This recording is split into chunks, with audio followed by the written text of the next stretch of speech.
Assalamu alaikum warahmatullahi wabarakatuh. Yoya hordoftota Jabbo Media warri Jabbo Media daawwattan like share subscribe gochuun dagatina. Har'a ijoollee Dubai, Kuwait, Qatar akkasuma Imarati, Bahrain, Beirut jiraniif akkasuma biyyoota Saudi biyyoota kamiyyuu ijoollee jiraniif deebii karaa keessattiin isaan nagaafatan deebii gabaabaa wayii qabadhee dhufee deebii gabaabaa kana wajji hanga isa dhumaan afaan tura. Warroonni UN Imarati yookaan Dubai keessatti ni jirti moo hin jirtu jettan eeyyen ni jirti. United Arab Emirates jedha asirratti argaa jirtan jedhee yaada. United Arab Emirates ka jedhu kun UN biyya sanaatii jechuudha. UN biyya sanii namoonni keenya dhaqanii ni galmaahan moo hin galmaahan ka jedhullee waliin dhayneetti ilaalla. Gaafii namoota hedduu taanaan deebisuuf yaalii godhe. Kanaafuu hanga viidiyoo kana isa dhumaatti nafaana turaan affeerraa kiyya. Warroonni Dubai keessattuu biyyuma kamuu haa ta'u United biyyootuma fakkeenyaaf Jordan biyyootuma kamuu yoon ta'ee ni danda'ama jechuudha. Akkamitti danda'ama yoo jenne jalqaba irratti kallattimaan isin argisiisan nafaana tura akkamitti argachuu dandeenya waan kana warri jechuu dandeettanii jechuudha. Jalqaba irratti maal jettanii barreessitan United Arab Emirati jetta warri Imarati jechuudha. Warri ammoo Bahrain yookaan Beirut yookaan Kuwait Qatar akkam jettanii barreessitanii United Arab Kuwait jettanii barreessitanii akkasuma immoo biyyootuma kamuu jechuu biyya keessa jirtan maqaa dhaattanii jechuudha. United okay jalqaba irratti akkamitti arganna yoo jettan qubee gugurdaa gootanii U N kuno U N H S R zaun refugee ka jedhu kana jechuudha. Agency Dubai ka jedhu kana jechuudha. Isaan kallattiin argattanii jechuudha.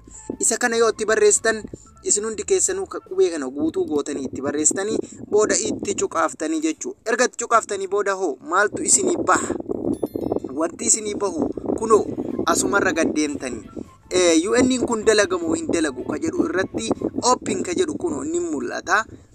Dalaguu isaa open jedhee agarsiisa. Lookishiina isaa immoo yoo barbaaddan yookaan naannoo san deemuu yoo barbaaddan kallattimaan kunoo lookishiinni isii asiin jira Dubai United Arab Emirati ka jedhu kanarratti cuqaaftanii lookishiina keessan qaxxitaa dhaquu dandeettanii jechuudha. Bilbilaanis yoo bilbiltanii gaafachuu barbaaddan kool ka jedhu kun ni jira. Koolii kanallee dhooytanii jechuudha. Bilbilli haqiiqni gara fuulduratti bilbilli dhugaa yookaan sirriitti argachuu dandeettan gara fuulduratti isin argisiisa.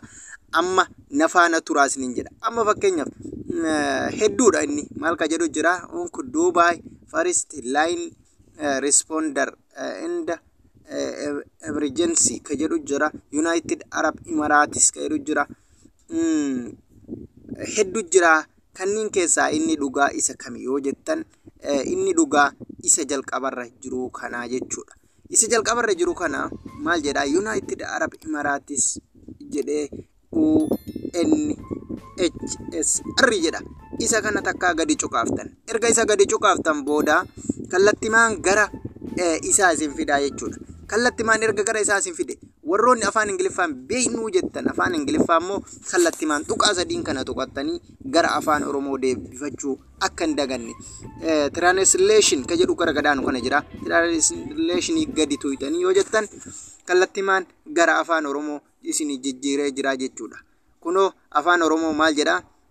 Gargaarsa argadhu siin jedhaasitti gammachuu siin jedhaasitti United Arab Emirates siin jedhaasitti oluma deemte odeeffannoo dabalataa siin jedha. Okay referred daawwadhaa siin jedha. Odeeffannoo qunnamtii waajiraa jedha. Akkaataa itti qunnamtii waajiraa laa asirratti hordofa. Teessoo daandii jedhaasitti sa'aatii hojii jedha. Sa'aatii inni dalagu jechuudha. Isaanis sa'aatii 8 haga daqiiqaa 17 kibxata sa'aatii 8 haga daqiiqaa 17 roobii akkasumas sa'aatii 8 haga daqiiqaa 17 kamisa sa'aatii 8 haga daqiiqaa 17 sa'a 8 irraa jechuudha. Jimaata akkasumas sanbata wiixata sa'aatii 8 haga daqiiqaa 17tti ni hojjata jechuudha. Okay. Faallaa buufataa konkolaataa guddina jedhaan kun information hayyee teessoo poostaa isaanii kun asiin jira. Teessoon poostaa isaanii bilbila isaanii kun bilbilli isaanii kallattiin bilbiltanii isin argachuu dandeettan bilbila kana lamaanii jechuudha. Itti irratti kan argamnu ta'uu ibseera jedha kun olaal argitanii isa kanaa jechuudha. Warri lokshiin ammoo banattanii iddoo sanuu deemnee argineetta lokshiin kun isa kanaa jechuudha. Lokshiin kana laaltanii dhayxanii hubattanii deebuu dandeettanii jechuudha. Amma arjoomaadha wanti hundi dhumatee jira. Gaafin keenya kanarraa kana fakkaata warroonni afaan Oromoon beeknu jette yeroo baay'ee tuqaa sadiin kana tooyitanii ilaal translation kayru kana cuqaaftanii gara afaan Oromootitti deebifatu yookaan gara Ingiliffaatitti deeffattanii itti fayyadamuu jechuudha. Galatooma barnoonni keenya kanarraa kana fakkaata hanga barnoota biraatiin walitti deebinutti nagaan tura.